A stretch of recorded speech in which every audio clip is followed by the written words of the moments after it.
People, I'm Mike the Man, and welcome to my channel. Thank you for staying with me. Thank you for remembering me, because it's been a few days since I've been on, and a lot of things have come our way.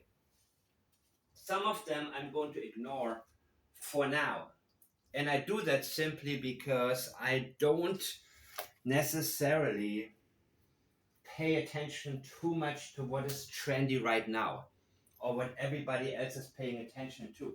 And what I much rather do is focus on the things that are going to be significant in the future.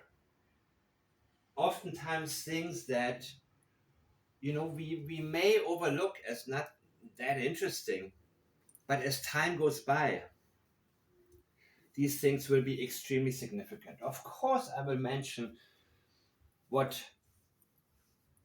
you guys know, what has been happening, and that is, Chris. Actually, I don't even want to mention it. I don't think it is that important right now. Even though I know that more people will be interested in my video if I talk about certain things. What I want to say though is about freaking time that Seth Rogers puts his anger towards towards the right person. It's about time that Seth Rogers stops being gullible and trusting the wrong people, expecting everybody to do him right, and then blowing up at people. Which, why did you trust him to begin with? Why did you expect that everybody is going to do everything for you to find your son? It's you. It's your job to do that now, Seth. Nobody else's job. Not Tony, nobody. I believe the case will be solved if Seth changes his previous approach. I know it can be. And I think that he needs to be the one doing now what he didn't do in the beginning, which means not wait for others to do what they, may have promised him to do with the YouTube channels. We're going to do this, we're going to do that. But actually be very realistic and point out everything that's been wrong. Chris and Katie Proudfoot.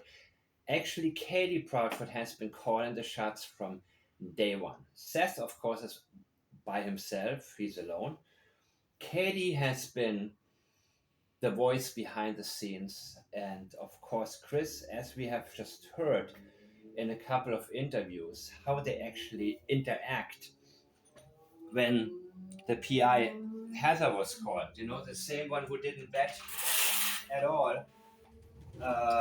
Who called so-called, the alleged boss of Chris, Jeff. Where did she get that number? Did Chris give it to her? It sounded really, really strange. Some of these phone conversations, some of these talks on the phone, how she was telling Chris all types of what should be only Seth's business, right? Of course, we can now realize why Seth fired her. And it was again one of those situations where I think he was very gullible, but eventually he got sick of it, and now that's when they all turned on him, because they thought they were having easy life with him. Just Seth is not going to worry about anything. He doesn't know that you're a crappy PI and not effective. He's going to keep hiring you, and the whole time you can play both sides and have your little shows and use a case just to promote yourself and your channel. But it wasn't like that. Seth may be slow, but he does wake up very slowly. And so what he had outburst wise towards Mr. Chris, yeah, it was about freaking time, man. About effing time that he did that. And that the coin finally falls. This is the person who chastised your son. This is the person who made your son so miserable that he couldn't control his bowel movements. That's how I look at it. Exactly, the one word is very. Oh, I like it when people comment. Uh, Sorry. Yeah. So that is the reality. When Chris was cussing him out and he said, hey buddy, it made me physically ill because it made me realize nobody was there to stand up for Sebastian ever. The fact that Chris called Seth and said, "Did you give him money?" Can you imagine? Can you imagine you give your own child $40 and somebody just. Chris pushed Seth around, not just his son. And I will keep this very, very real. I'm not here to make friends with any group or any so called team because there are no teams. Teaming means compromising. And in statement analysis, there is no compromise. You are unable to be on a team and say, well, let's not examine this because my supporters like Seth. No, you got to be real in every single aspect about everything and allow all the evidence to guide you wherever it will lead you. It means you cannot have thoughts such as, you know what, no, Burke Ramsey couldn't have done it because, that just doesn't make any sense. I refuse to believe that. I don't believe anything, people. Nothing. But I let the evidence guide me. And for my whole in my whole life, it's always been my passion to not allow a box to be built around me, around my mind. And most people are in this box. And statement analysis will snap you out of it if you are ever somewhere in danger of allowing yourself to be boxed in. So, Julia, thank you so much for your messages. Louis, thank you. And see, you also. Um, Everybody else, your comments are fantastic. And the one beautiful one that I just saw, I need to read this one because it is so, so, so right on. And this, by the way, the right comments, that's what keeps me going no matter what. All I have to do is look at my channel and I see some of these comments. And I'm so happy when people not only get it, but when they suggest something that is, it's really beautiful. Someone should call Katie. By the way, that was Maria. Maria said, Maria O'Sullivan. Someone should call Katie and say they saw him, Sebastian, and talk to him. And she made this comment on my video, did the neighbor see Sebastian? Of course, there's so much more I was going to talk about. That neighbor wanted her 10 seconds of fame. And even though she has already been given the evidence that it wasn't Sebastian, that woman still wanted to yap on about it. I saw him at 4:45. There are people like that. They want to feel special.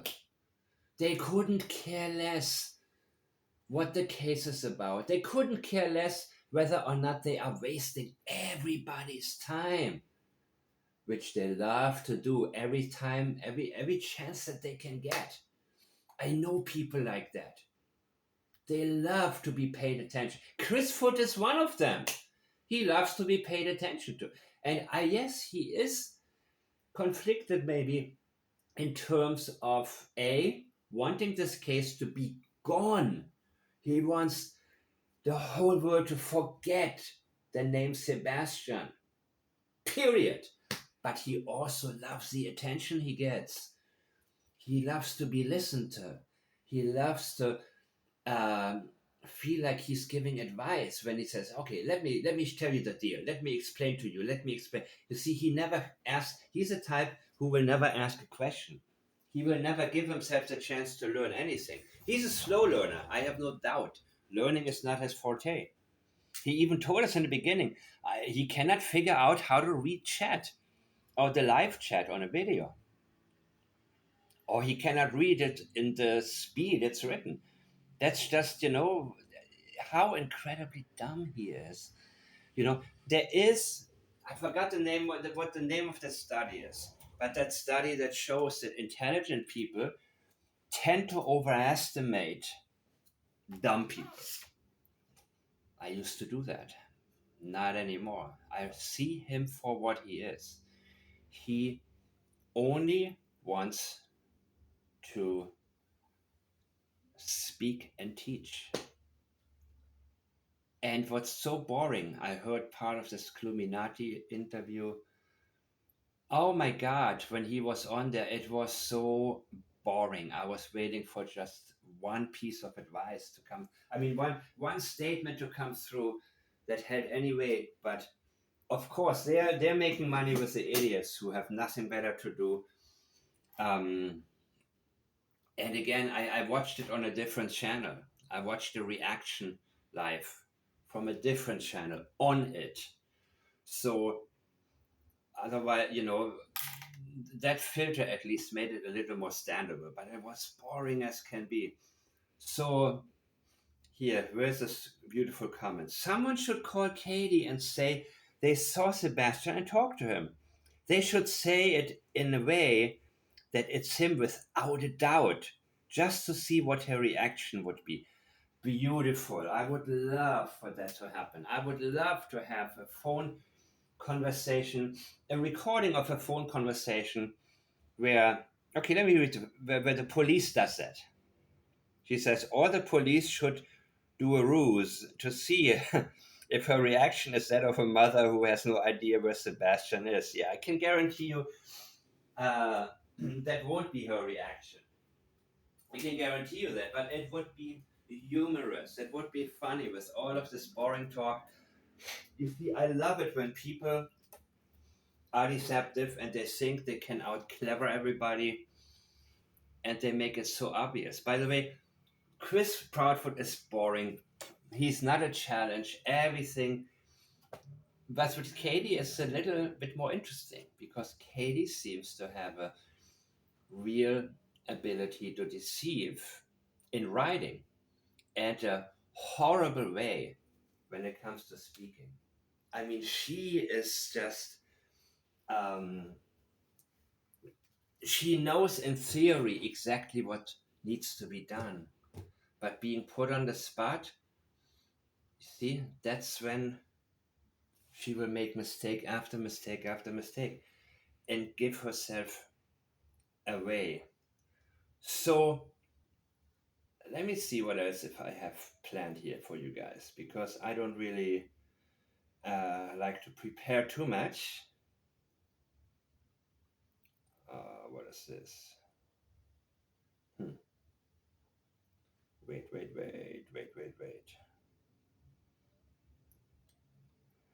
Okay, I guess I'm gonna keep going here with this interview.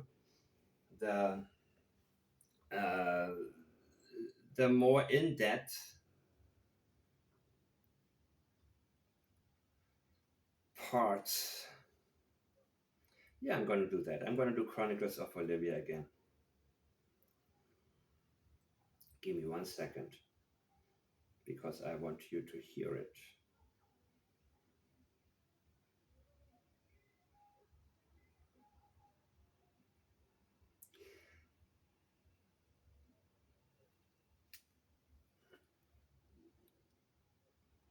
One of Seth Rogers' friends said the following: when the dog had the hit, everybody got out of the area. so law enforcement can come out and do their job, continued Jones. I think Ray Jones is his name. Did law enforcement do that? I don't know. I feel like it was something that should have been checked into. Absolutely. And his comment lets me know he doesn't think it was done at all. So, um, yeah, that retention part, of course, once again. Let me see what I have now.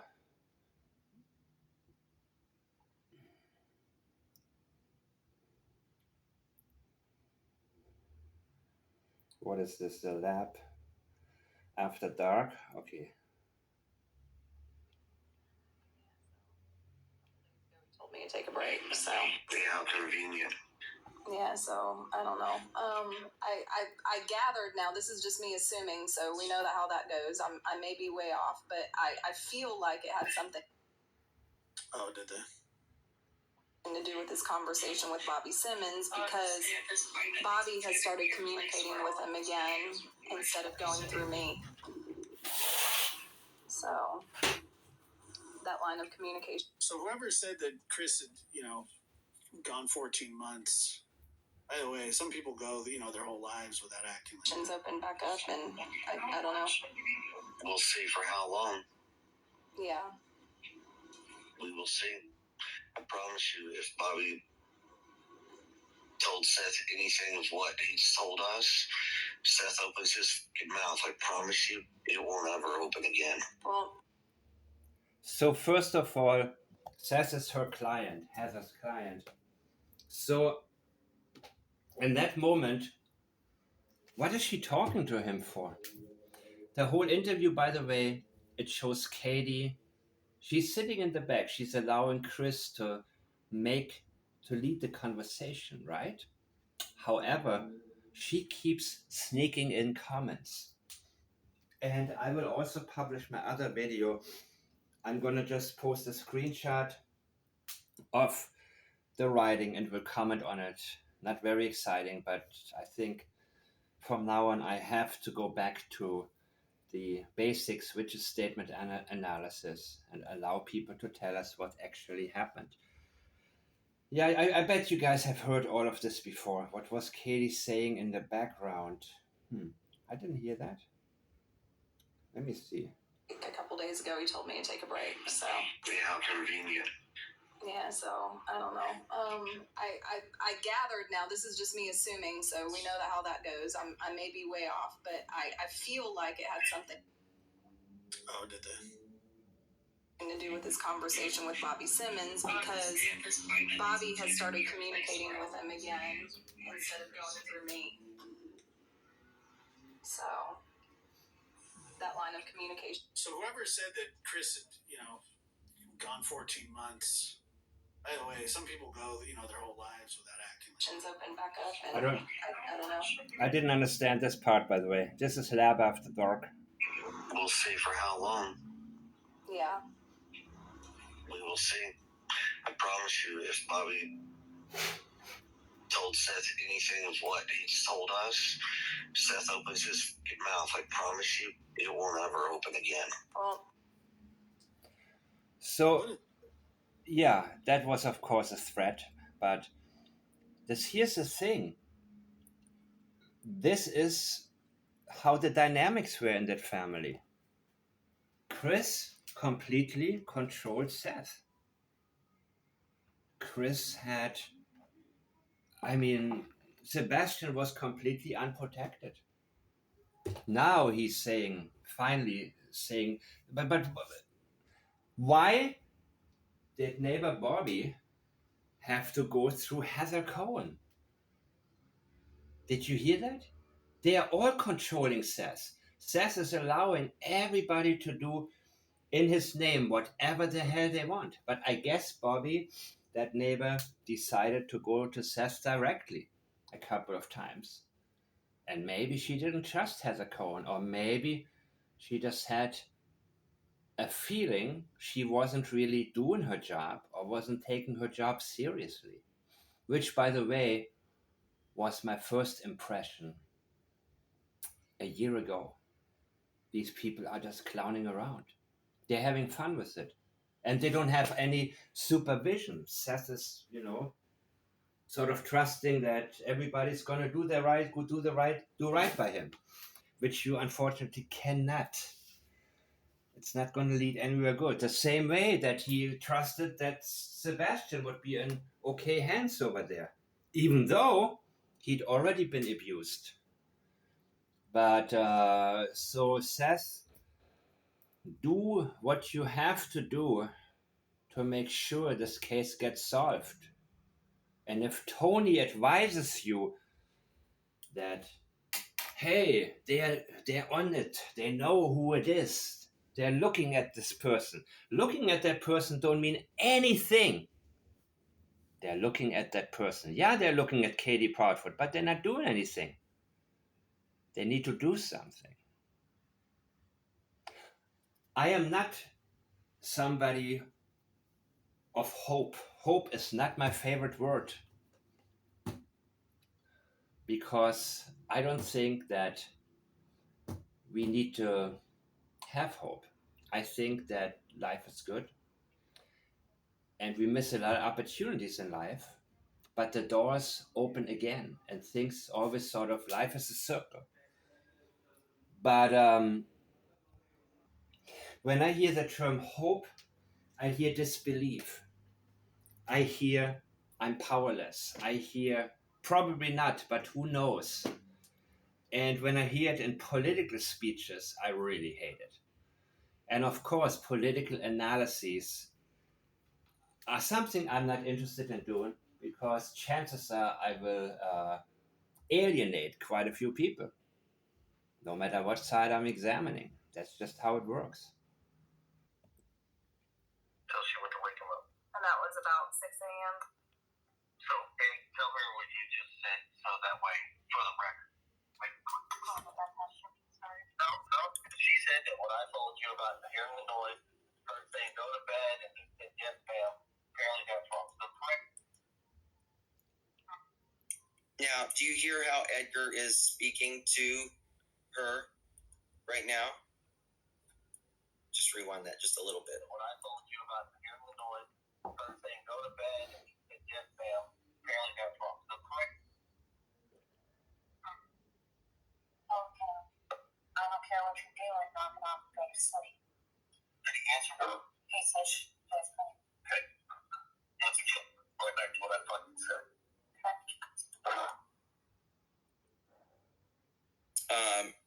Once again, right back to what I effing said. Yeah. He does, yeah, of course he talks like that. Something I was going to ask you. Okay, so I did want to go back to what you said that you didn't think you ran away. That you ran away. So what do you think? I don't have. Listen. All I can tell you is like that's why I asked you what you exactly know in this case. What Seth has told you. First to fill in the blanks. Imagine that. Yeah.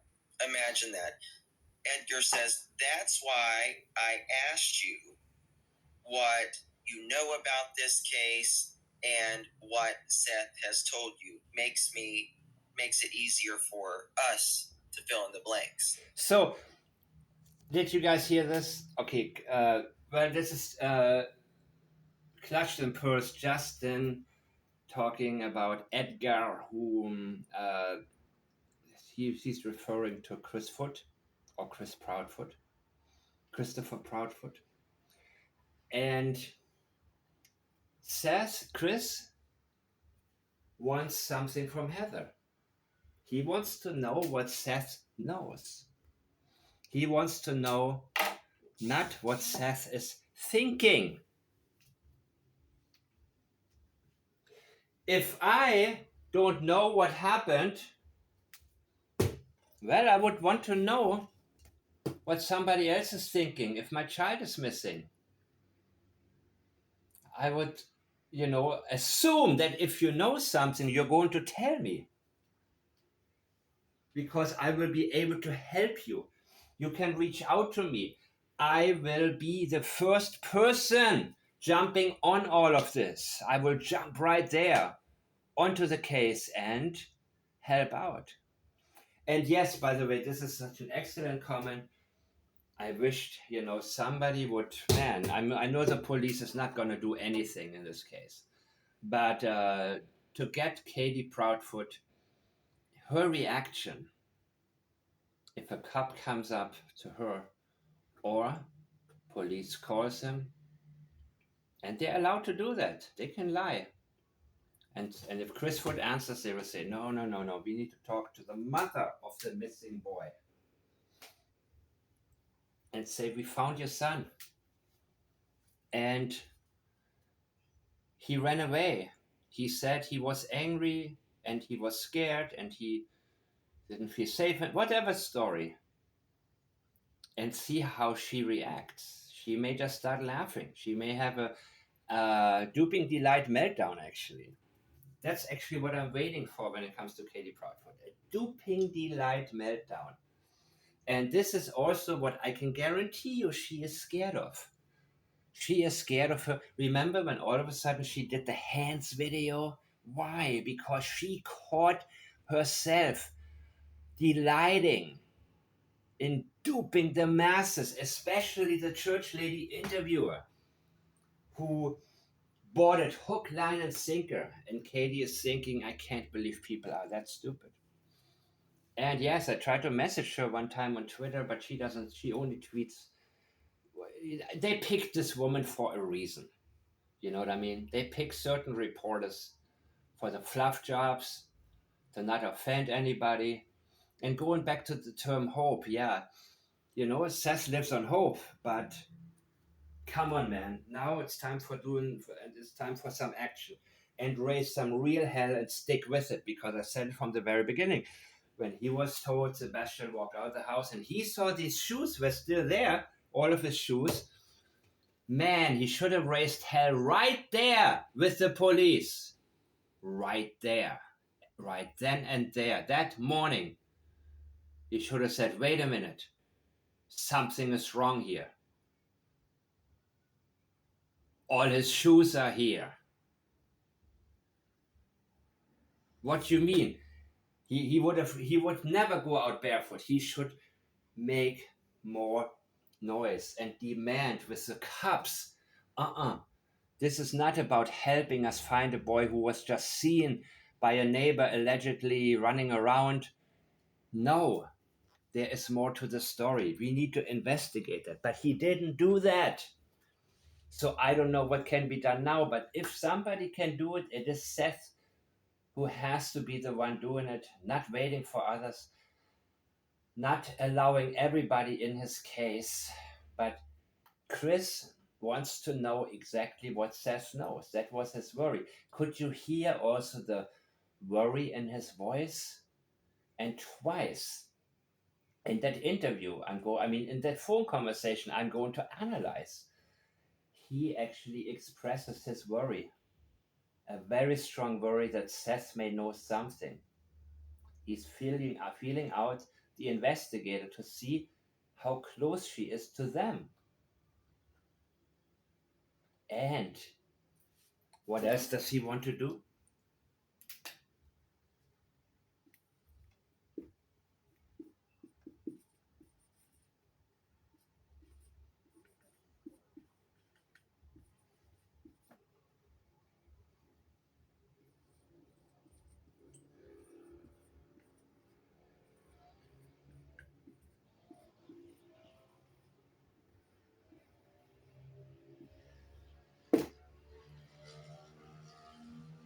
Yeah, great handwriting, I know. What does Seth know? What does Seth know? Not what he's thinking. You see, it is very abrupt when he asks us what he knows. He doesn't say, when and what do you guys think? Or what are you working on? Or can I help you? Or anything. He wants to know what Seth knows right now. That's the reason he wants to be close to all of these people. That's also why he called in when Katie's cousin, was it cousin? was on that one show to get her piece of the pie. I forgot what her name is, but he sounded like he was very intoxicated, very nervous. People always say he sounds like he's crying. It wasn't crying, and he wasn't uh, losing it. He was actually very composed because he had to call in. He didn't plan to. He wasn't planning to have to do anything. But the worry, what more this woman could say. And what he always does, he's getting people to come to him and talk one on one. That's how he can control people. He did it with Terry Lynn and a lot of other people. He won them over. He feels out people's weaknesses. He's very stupid, but he's also has an antenna for women's weaknesses, especially, but also people in general. He's very good with that, and when he feels a weakness, he goes right for that. Same like I say, with Terry Lynn, who's my age. He's calling her young lady. Oh, she loves to hear that. You know, he knows what he has experience with that. He has a very yeah, he has his way. Trust me, when somebody with such low level of intelligence always seems to land on his feet, he's doing something right, and we gotta give it to him. Transcript from, let me see, Louise, you just messaged me. Yeah, this is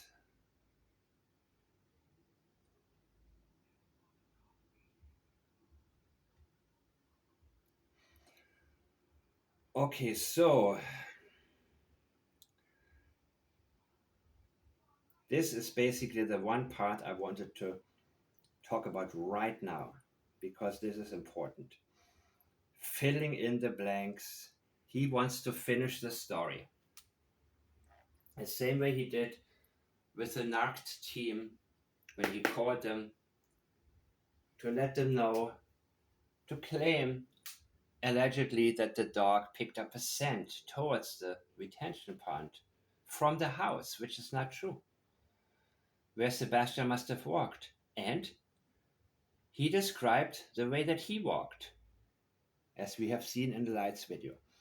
So now I want to go back to Katie. I got lost a little bit, but you know what? Who cares, right? Um,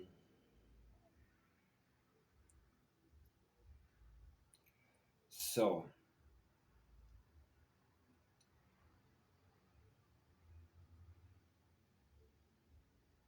It's compatible with all. In today's video, I interviewed the mother and stepfather of Sebastian Rogers, a 15-year-old who vanished from Hendersonville, we Tennessee. know this part.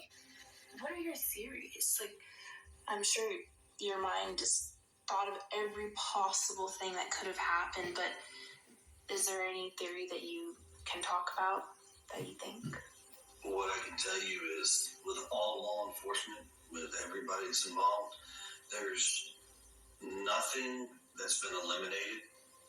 Everything is on the table. Everything is being looked at from every possible aspect. Everything from he got out and walked away and was outside of the search radius before we started searching to the worst. And that's currently where we're at. I mean, Katie is important. What is Katie telling us here? He's talking, but you know what? Katie can either go strictly by script, and when she inserts a script at the wrong time, it can sound so offbeat and become so obvious, as it does in her case. She gets completely lost and flustered when she's not speaking from a script. Three-way with her fingers. Three-way. She then says and immediately goes straight into the script. Remember exactly what Melissa wrote, what Katie, I believe, wrote for Melissa? Look outside the 10-mile radius. Do not look inside. This is telling me Sebastian, whatever happened to him, whatever was done to his body, was done within a 10-mile radius that Melissa introduced. Everything from, and mind you, Chris said everything is still on the table, right? Everything. Katie felt a need to interrupt. She had a problem with the term everything because everything would include her. She does not want people to look at everything because there are certain theories that she, for 100%, does not want people to think about at all or even consider. And she has already scripted the fabrication of Sebastian getting into a car that happened to be unlocked. And the person whose car it is went there in the morning, didn't know a boy is sleeping in the back seat, starts the car, and even though the car is moving, Sebastian would not have woken up or made any sounds where the driver would have said, "Oh, wait a minute. What's hey, who are you? How did you get did I oh my god, I can't believe I did lock my car. I always lock my car. How strange. Can you believe that?" So that would have had to happen.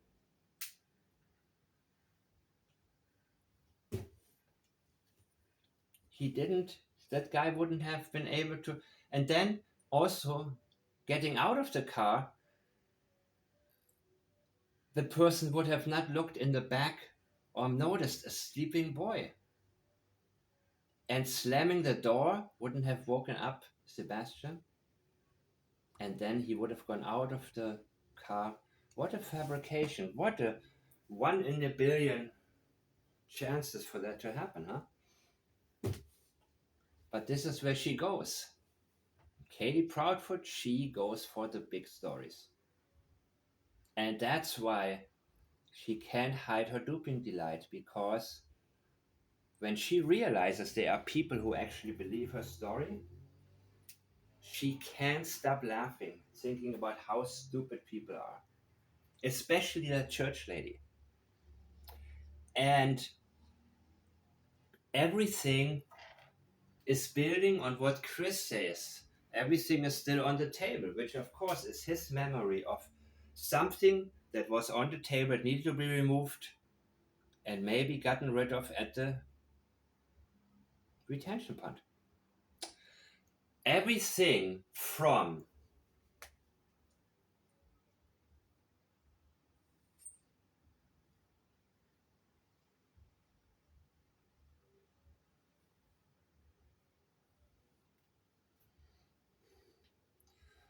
what to what.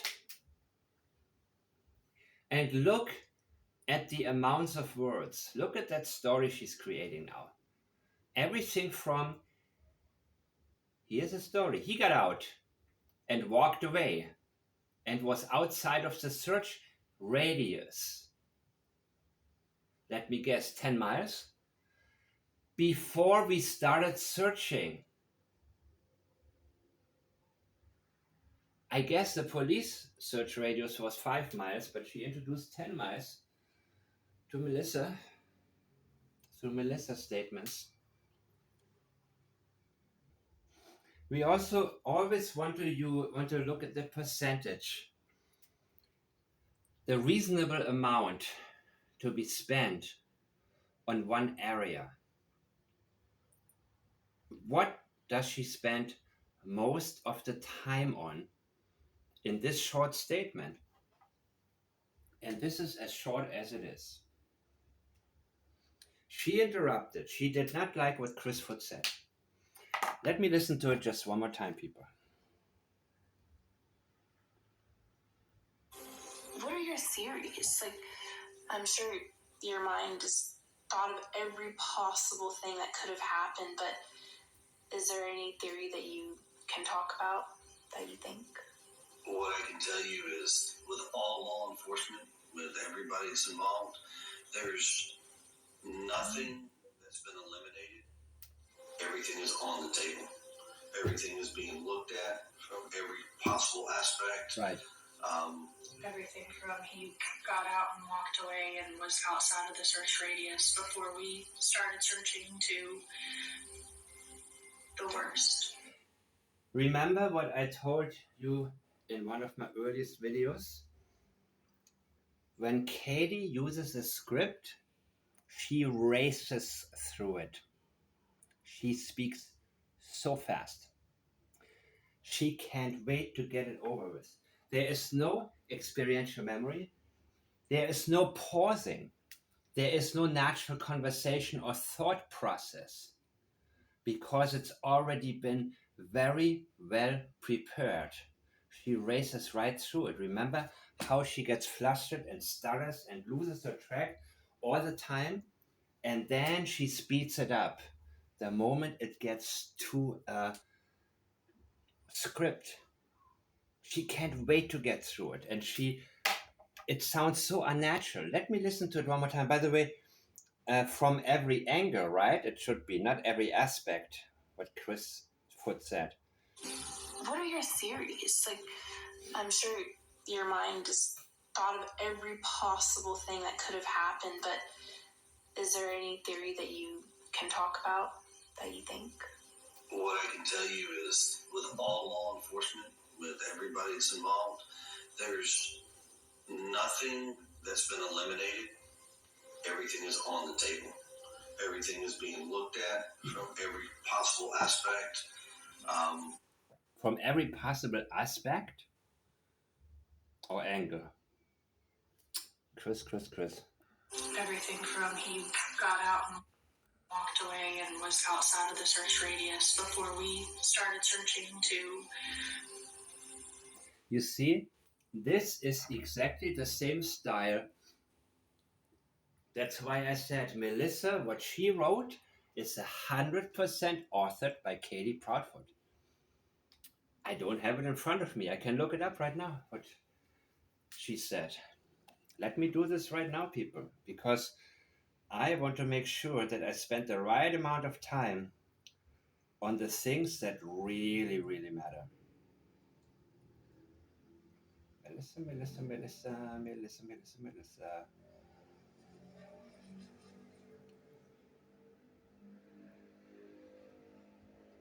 What is this? Chris Proudfoot, Seth and Associates? Somebody sent to me. Oh, who cares? I don't care about this crap. It's not important, people. What's important is what Katie Proudfoot tells us. Katie Proudfoot is extremely important. Thank you, Jill, also. Looking through some of the stuff that's been sent to me right now. And yeah, I'm normally going with what hits me right now. So a lot of stuff I haven't gotten to yet, but that is usually because something in particular hits me that I need to get sidetracked with. And of course, now I don't see what I wanted to show you guys. Ain't that a trip? Okay, I know where to look. Bear with me, people. Thank you for showing up. And thank you always for the live chat conversations, by the way. This is very important. And your comments are very, very valuable to me. Extremely valuable.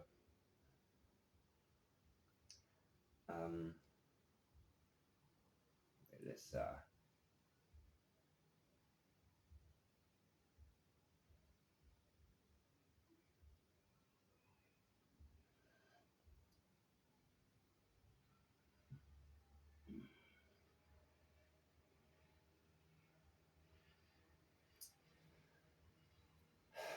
Sorry, one moment. Okay, here we go. Hello? I'm looking at my old video now. Here we go.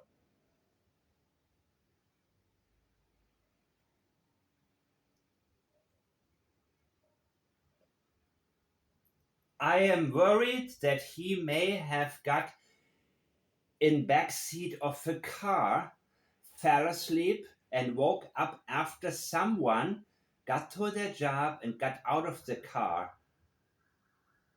It's possible. I'm trying to think outside the box to help find him. Ugh, it's just so hard. You never know how kids think. Please keep a lookout. Thanks. Remember that storyline?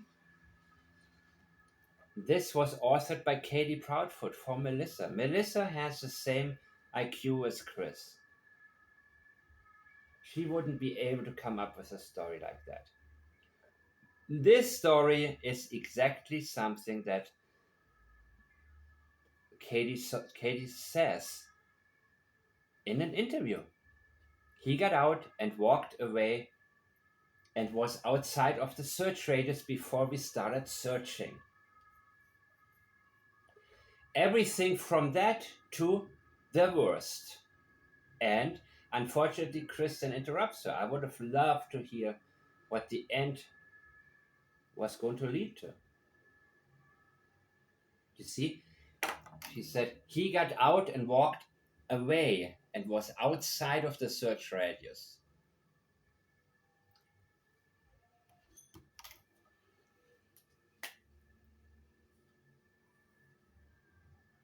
What is the worst? From this to the worst. Everything from this to this means there is no other possibility. She just told us, don't listen to him. Everything? No. Nothing.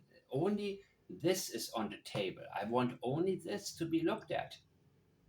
Everything outside of the search radius. That's where you can look. To the worst. What is the worst?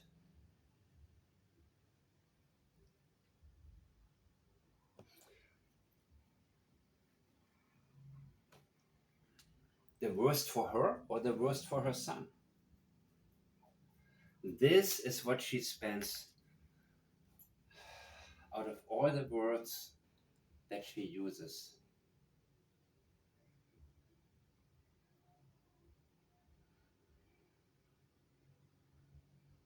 So there are 23 words, right?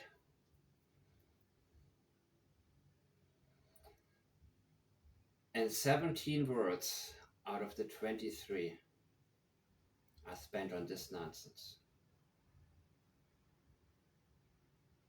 That is the script. She wants you to think he is out there. She keeps saying he's out there, he's out there.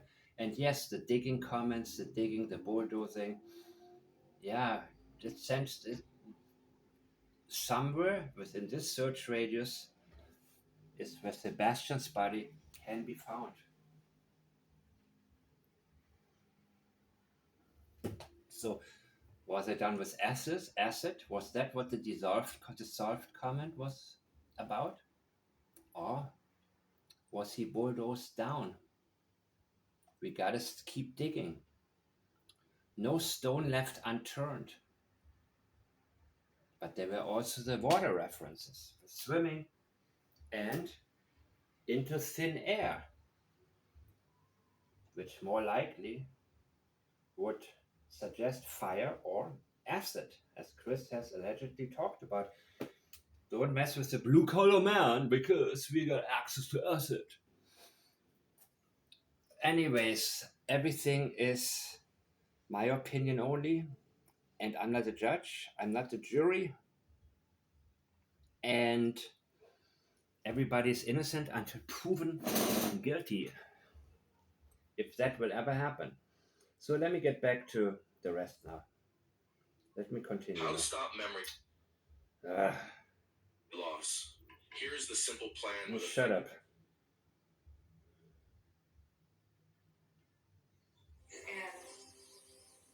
And that's currently where we're at. I mean, that's currently where we're at. I'm sure your mind just thought of every possible thing that could have happened, but is there any theory that you can talk about that you think? What I can tell you is, with all law enforcement, with everybody that's involved, there's nothing that's been eliminated. Everything is on the table. Everything is being looked at from every possible aspect. Everything from he got out and walked away and was outside of the search radius before we started searching to the worst. And You see, she is not a good speaker at all. She does not have any flexibility. When she comes up with a storyline, she just waits for the right moment and the right clue and the right time just to be able to say it, and she is not flexible enough to change it up a little bit or make it sound more natural. This was one of the first things I recognized about her pattern. She races through it. She's a horrible speaker, Katie Proudfoot. She can come up with stories. She can come up with big fabrications and scenarios and have Melissa post them. But this sounds very unnatural, right?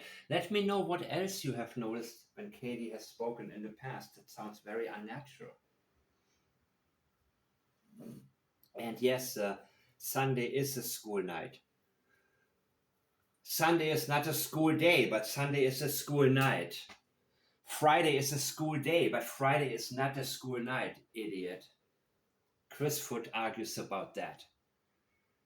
How stupid can he get? And the semantics. And he argues with her, and oh my God, can you believe being around these people? Anyways, now let's go move on a little bit. What's he saying again here? the worst. And that's currently where we're at. I mean, it's... Yeah, really try not to go down that road because we're gonna find him. We're just trying not to go down that road. What road? That is the question. What road are you trying to not go down? Remember that road? What was it? Clutch Drive or something like that? Not Hutch. Something like that, close to the Bauer success home where the glasses were found? Is that the road? When they removed Sebastian from the home, did they go down these side streets to avoid going down roads where there were any cameras, where they could have been seen?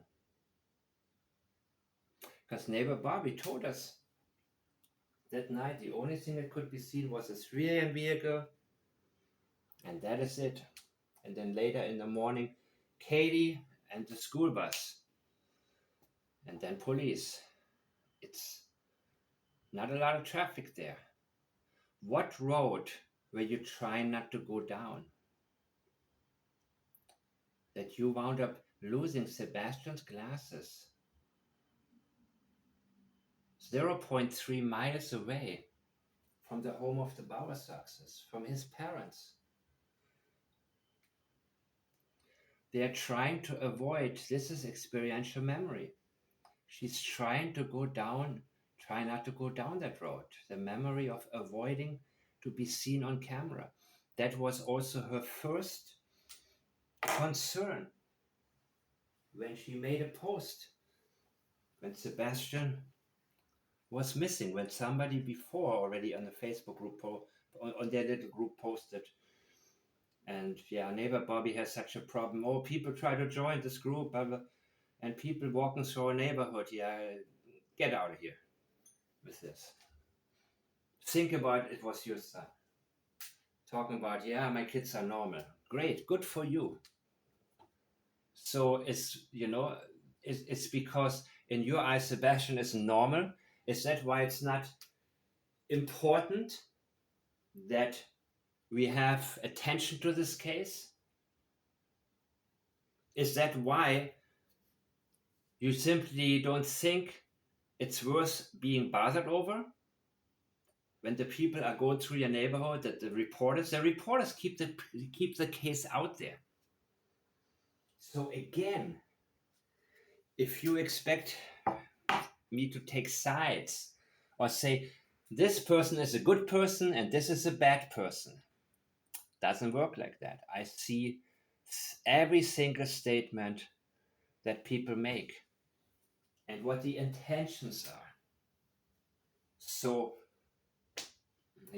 this is just something I have to put in there, have to add.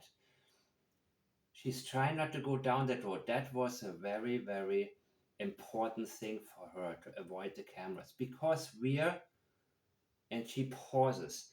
So when she pauses, she's trying to get back on track. When Katie Proudfoot pauses, she is trying to find some sort of connection. She knows she's lost her rhythm. She knows what she just said can only stand on its own because it's out of place, because we're going to find him. Who is we?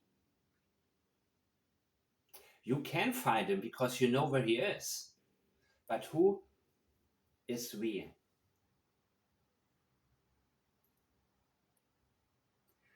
This is something that she adds simply because she just told us something. And she has to have what she just already said, have that make sense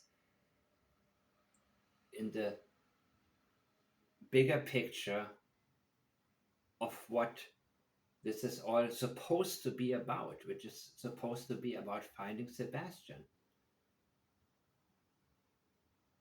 And let's listen just one more time what Chris exactly said right before that.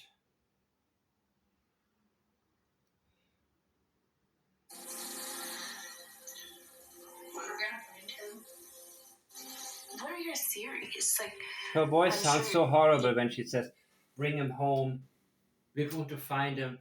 It sounds so horrible, man. It sounds really sinister to me. Also, when she,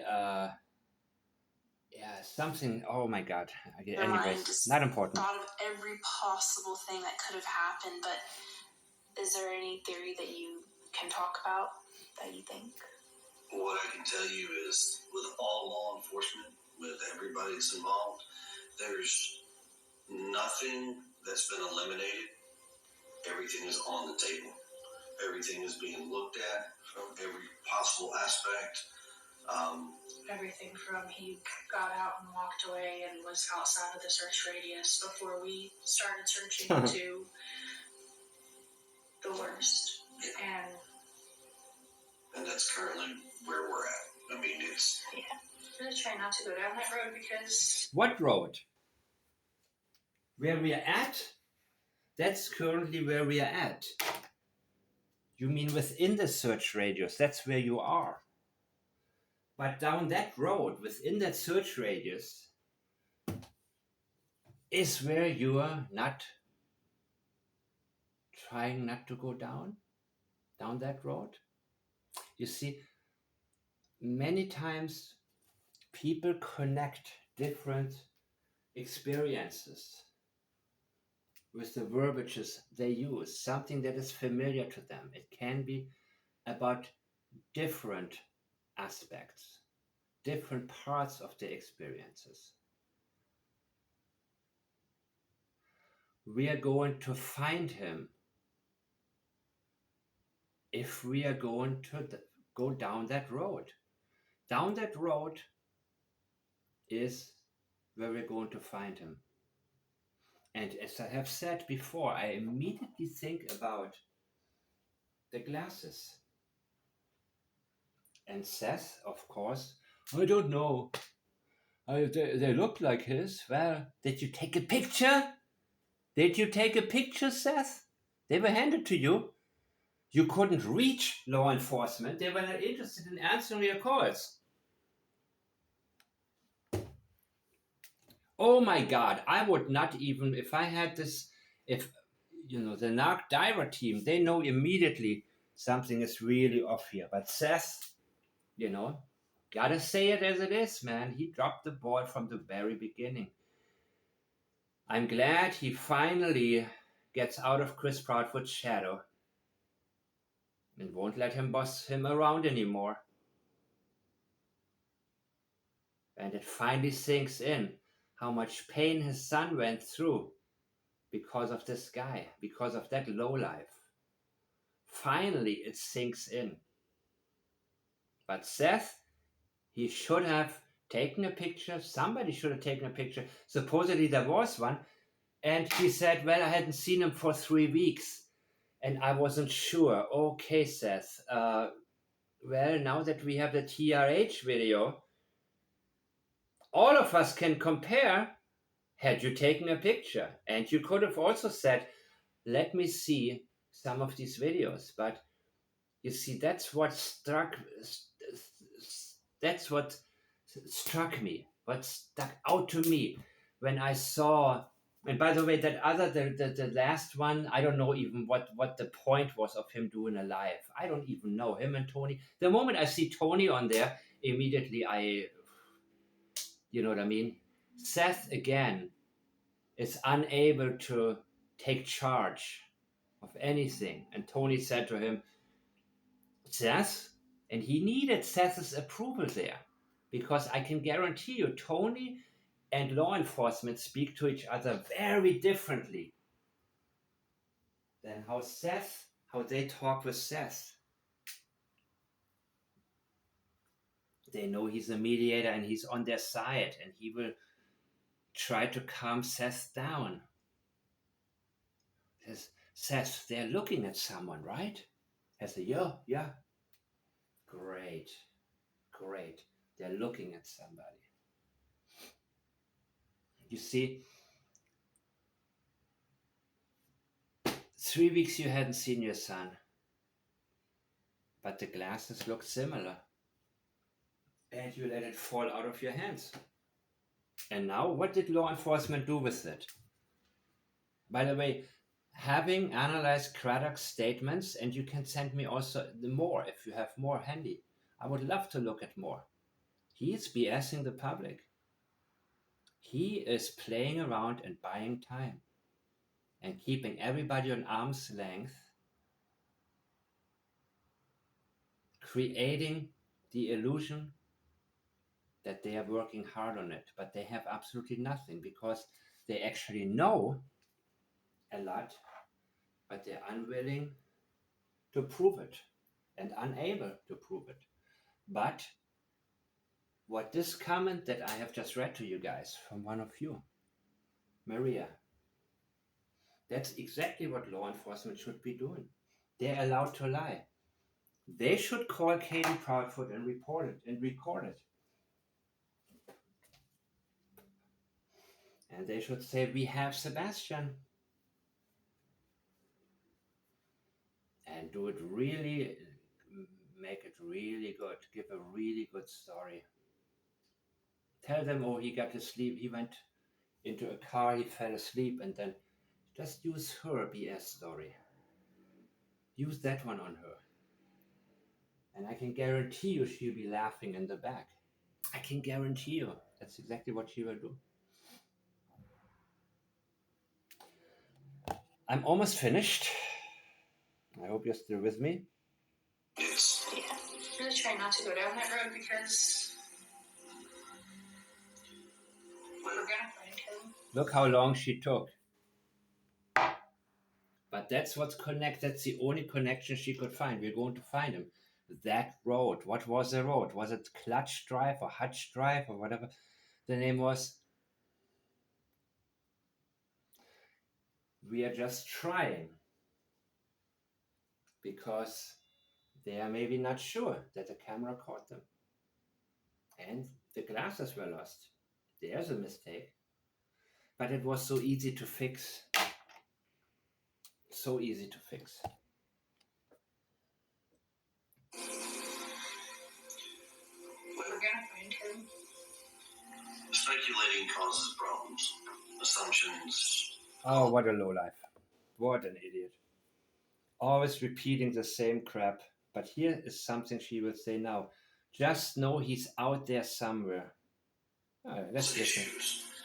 And based on facts and what everybody knows, right now, there's nothing, and everything is still on the table to being looked at. And he blinks. You just know he's out there somewhere.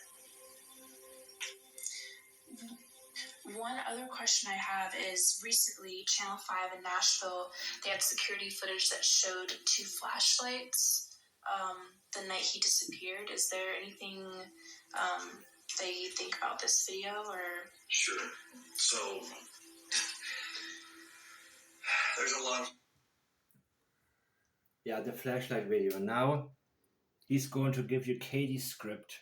And that's why he's laughing, because speculations about that video that are floating on the internet. Okay, and that is exactly what it is. It's speculation. honestly, I don't want to have too much from him now. I want to hear what Katie has to say, so I will probably post the other video very, very soon. Just know he's out there somewhere. Out there is the priority. Out there. Where? Out where? Outside of the 10-mile circle. 10-mile circle. Outside of that. That's the only thing she cares about.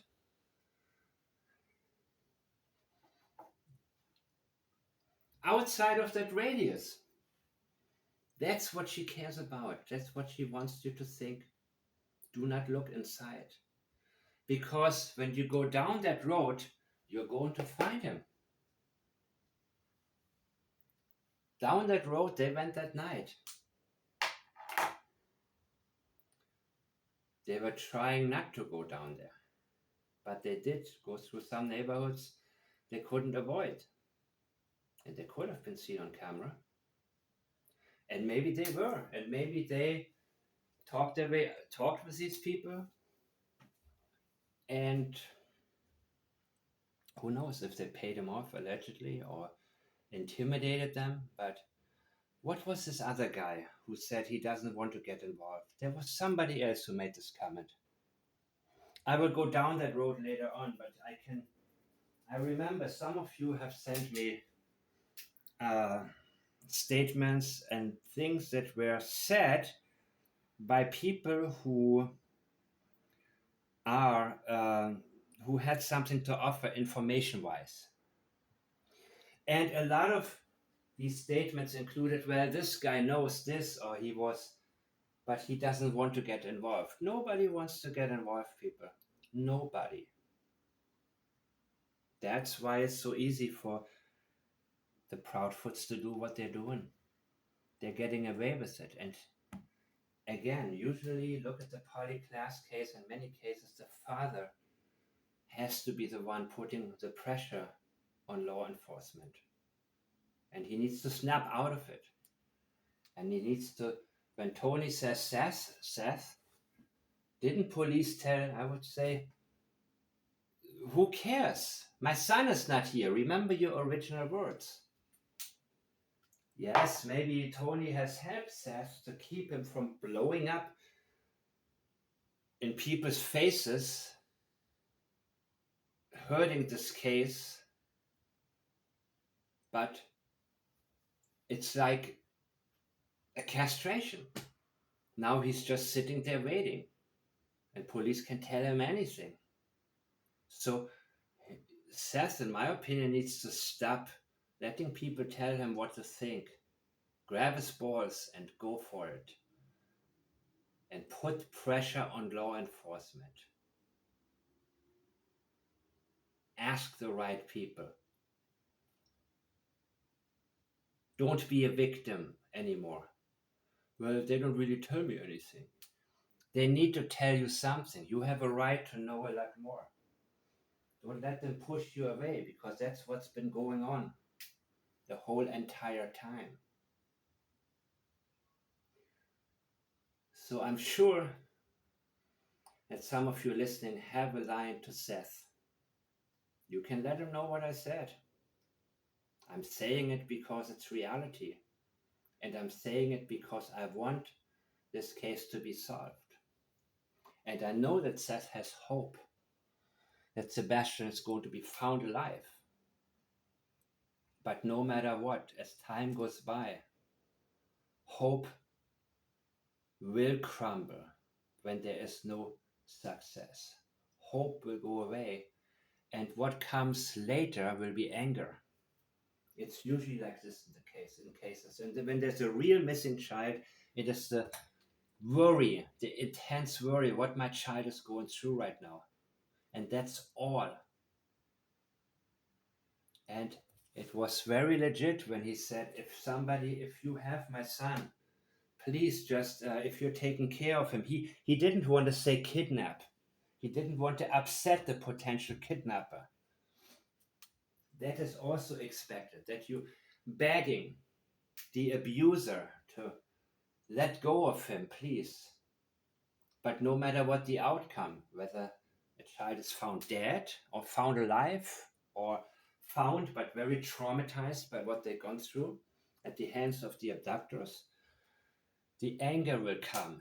The anger that now is starting to come because he realizes finally that Chris Proudfoot is the reason behind everything. Katie, of course, a horrible mother. Beyond horrible. But had Chris loved Sebastian, it would have turned out very differently. None of this would have ever happened. And he hated Sebastian. He came to hate Sebastian. So Seth realizes now the source of all the bad, all the evil that Sebastian had to experience, that source is Chris.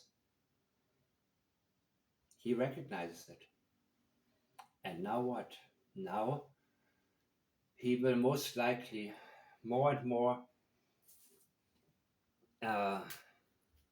he talked about, and maybe it is from, he listened to Bullhorn Betty when she talked about my videos, of two of them where I mentioned that I think Sebastian is no longer with us. So maybe that was a reference to me, that when he said, why do people think that Sebastian, people shouldn't say that they think he's dead, because maybe you see a group of kids and you wouldn't look twice because he may be among them. Yeah, I think that now, as more time goes by, he will become more familiar with the thoughts of maybe he's no longer with us. But I need to keep going for him. I need to keep going to close the case. I cannot allow this case to become a joke. My son is not a joke. Maybe I allowed my life to be like a joke, that I let some Chrisfoot boss me around.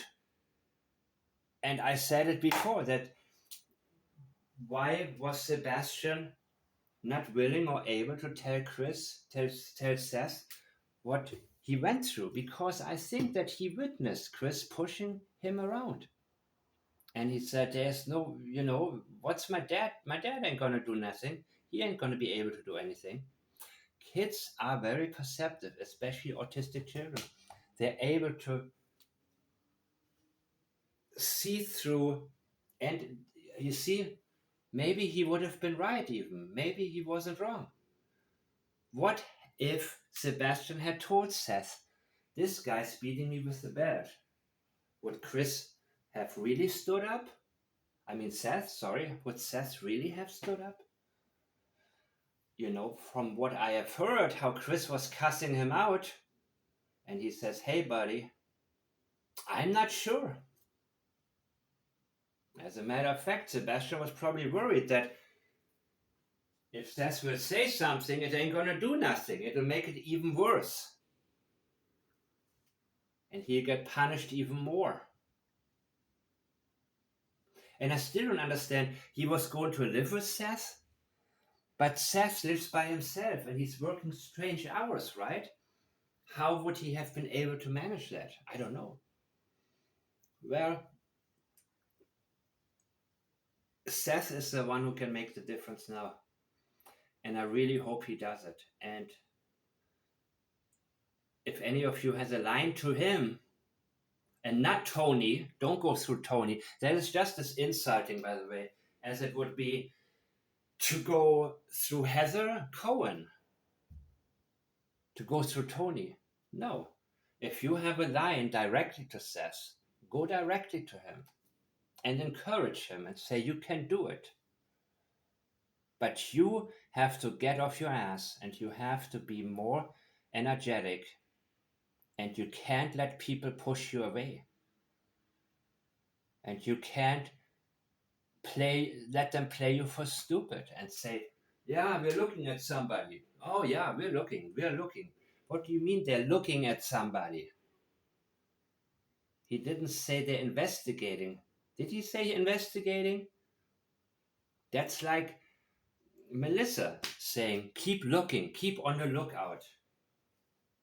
Like, don't get actively involved, please. But just, keep your eyes open as you always do anyway. So no big deal. Who cares? You see, that's exactly how he's being brushed off. So if any of what I have said makes sense to you and you have a line to Seth, and I don't think he watches any of my videos. Chris Foot doesn't watch any of my videos, but Katie does. I can guarantee you, because there are things, and yes, she watches other channels too, but there are certain things that I have pointed out before anybody else has. And sure enough, shortly thereafter, in the latest 2 interviews with the TV channels, she made the change. She tried to make the change. She wasn't entirely successful. And you may think, isn't it really easy to write a script and then you just stick with it? It is for some people, but still, it doesn't matter. You are in the middle of a conversation.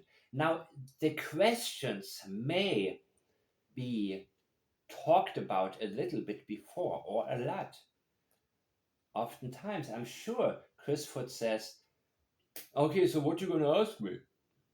And then, make sure you talk about the haters, Yeah, because I got something to say. Which is obvious. Again, many times the interviewer also gives him or herself away in the statements. Many times the interviewers actually indicate if they think the guy is guilty or has anything to do with it or not. Many times they express their doubts, sometimes their intentions, as is the case with what's his name? That guy who showed us the lights video originally. Nick Barris. His intentions are to mislead. He changed completely, allegedly, of course. It's only my opinion. But intention detection is what I do the best. And I do it on an everyday basis. And it is so second nature to me now, and people don't know that. But when I get a message or an email I immediately the sensors go off in my mind, in my head, when something is being detected. It's not that I'm looking for it, but it can help you in everyday business and everyday life to avoid wasting time on certain people. It can also mean that you will give them a chance later on if they're going to be direct with you. If they stop being deceptive, if they stop beating around the bush when they're trying to suck up to you, just even though they really clearly want something very specific. And many times it happens that people will come to you and say, listen, I'm sorry, didn't know how to ask you, but can you help me with this? Can you do? And but the most important thing to me always is that people are real with me. This is how statement analysis, and please stay tuned. Don't give up. The classes will come. So,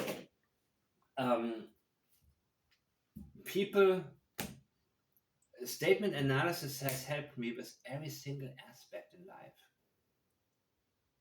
I'm not wasting time. Being real is what is most important. When people are real with you, then you can go from there. But deception is a part of every single day life, not just in politics, not just in business. And identifying what exactly the truth is when people try to deceive you. That's where statement analysis comes in. So again, if you guys know somebody, if you know Seth or know somebody who knows him, you don't have to send him my video. Let's pass on what you get out of my message. If you have gotten something out of my message, pass it on to him what you have gotten out of it in your own words. You can send him the video if you think it'll be helpful, but it is always great when I hear people saying things from their angle, because when you repeat somebody else's language in a quote, it never sits right with me. It is an interruption of a flow when you insert somebody else's voice. So even if you only get part, like if you don't, if you don't get the whole message through, at least it's your own words. But I think that this is the only chance that we have that he wakes up, that he doesn't let people control him anymore. No Heather saying everything goes through me. And neighbor Bobby obviously didn't listen to that. And Seth also didn't. But doesn't matter who it is. Don't let Tony or law enforcement or anybody tell you what to think, what to believe. Because they're thinking, yeah, this guy's okay with his hope. Hope is good enough for him right now. He's changing. Seth is changing. And I wish he would change faster. And I wish he never would have had to change and from the beginning said, wait a minute, press conference, news. No, I want to go on the news right now. Because they said Sebastian walked away. And I caught them. I caught them with all of his shoes being inside of the house. Sorry I wasted time in the beginning with what everybody's paying attention to right now, but I think I picked the right parts. And another video, I will dissect the whole phone conversation between Heather Cohen and Chris and Katie Proudfoot. Thank you guys for watching.